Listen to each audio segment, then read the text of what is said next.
देखिए कथा जो है ना, कथा स्वयं सजती है। हमारे पूज्य बापू कहते हैं कि कथा स्वयं सजती है और स्वयं सजती तो है लेकिन सुनने वाले को भी सजाती है और सुनाने वाले को भी सजाती है। तिवारी जी, कथा स्वयं सजती है, सुनने वाला भी सजता है। कौन सजा रहा है? अरे जैसे आप सज के आते हो इसी तरह गांव में सज के घूमते हो रोज, पर आप लोग सज संवर के आते हो कथा में भगवान की। कथा स्वयं सजती है और मेरे भाई बहन कहने वाले को सजाती है। अब आप कहो कैसे? देखो, आप मान लीजिए कथा के लिए गए, कथा के लिए माला लाना है आपको। ये माला जो ये माला ये वाली, तो आप क्या करेंगे? ज्यादातर आप 2 माला ले लें। एक माला आप कहेंगे माली से कि थोड़ा सा हल्की वाली दे दो और एक माला थोड़ा सा अच्छी वाली दे दो। अब वो जो सस्ती वाली माला है उसको आप क्या करोगे? आप ही बताओ। उसको आप भागवत में चढ़ाओगे और जो थोड़ा अच्छी होगी तो उसको आप व्यास जी को पहनाने की कोशिश करोगे।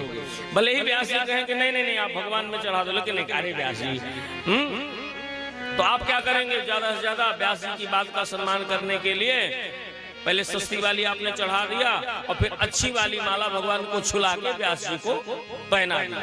मतलब देखिए कथा का प्रभाव जरा देखिए साहब। कथा स्वयं सजती है और कथा को जो कहता है कथा उसको सजाती है और कथा जो सुनता है उसको भी सजाती है। ऐसा नहीं है? कल हमारे आदरणीय भैया जमुना जी, बड़े भैया बोस जी आए, व्यासपीठ का सम्मान किया, आप सबका सम्मान किया, आप सबको गमछा डाला सम्मान में, सबको माला पहनाया। देखिए व्यासपीठ का भी सम्मान कराया कथा ने और सुनने वालों का भी सम्मान किया बोस जी ने, कि नहीं किया? बहुत बहुत साधुवाद है साहब। यही तो मस्तिष्क होना चाहिए। हमें एक को खुश नहीं रखना, हमें सबको प्रसन्न रखना है, हमें सबको खुश रखना है। इतने बड़े परिवार में भगवान कहते हैं जो पत्नी को, पुत्र को, परिवार को, भाई को, भतीजे को, सबको प्रसन्न रख करके अगर उससे ज्यादा पूजा नहीं होती, अगर उससे ज्यादा पाठ नहीं होता, वो केवल एक बार राम कह देता है, राम।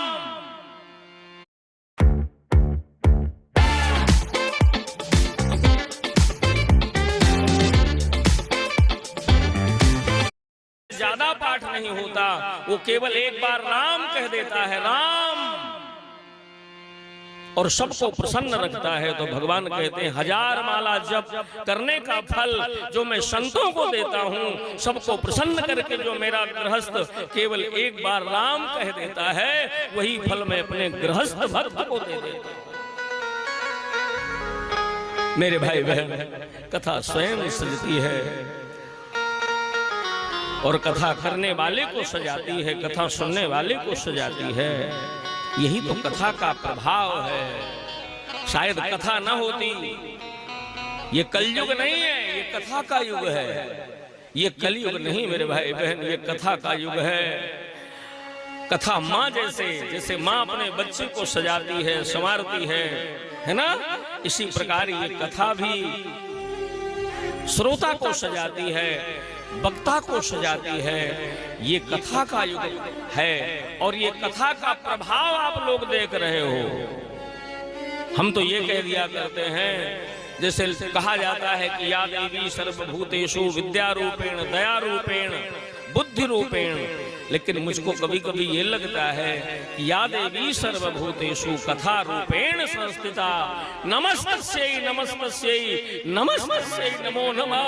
शायद साहब ये कथा ना होती इस कलिकाल में, इस कलिकाल में तो मैं आपको तो नहीं जानता, आप बहुत बड़े धनी मानी लोग हो, आप बड़े बुद्धिमान लोग हो, चरित्रमान लोग हो, आपका तो चल सकता था, लेकिन हमारे जैसे अल्पज्ञों का क्या होता, हमारे जैसे पतितों का क्या होता साहब। अगर हमें कोई पानी पिला रहा है तो केवल कथा के प्रभाव से। मैंने एक दिन और ये विनती किया था, एक दिन आपसे निवेदन पूर्वक कहा था कि ये कथा ही सबको यहाँ पर खींच करके लाई है, और नहीं हम ऐसे बैठ करके चिल्लाते कि पूरा गांव आ जाए तो आप लोग आते नहीं आए। कथा सजती है, कथा संवरती है, कथा स्वयं सजती है, कथा कहने वाले को सजाती है और कथा सुनने वाले को सजाती है।